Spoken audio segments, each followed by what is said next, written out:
I think there's better solutions than the light rail that's being put forward at the present to come from Burleigh down to the Gold Coast Airport. That technology that we have in place now is probably first talked about around about 20 years ago. We should be looking at other alternatives, and I'm certainly looking at other alternatives. We have new technology that's come into play. We have electric buses, trackless trams, upgraded and extended bike and footpaths, carpooling, pedestrian and shared footpath areas. And there's some of the issues that I'll be putting up that look at providing the transport needs that we need to have.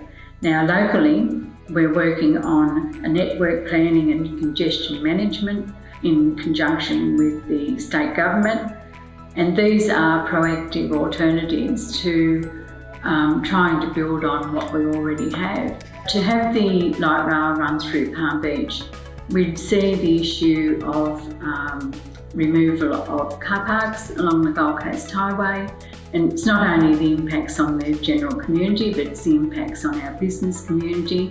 I've spoken to a number of businesses from the other end of the Gold Coast.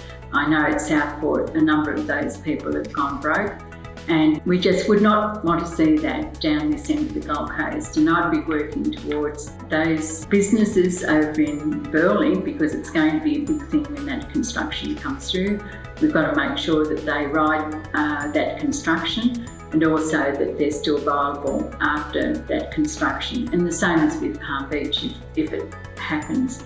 But I'll be working towards that it doesn't happen. I'll be working towards putting that heavy rail down the M1 corridor that's been in place for many, many years.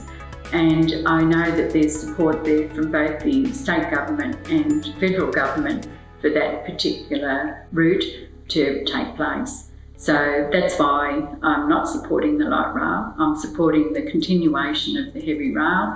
I think the light rail would be just the destruction of such a beautiful area between the two creeks, and we must work as a community to try and stop that at all cost.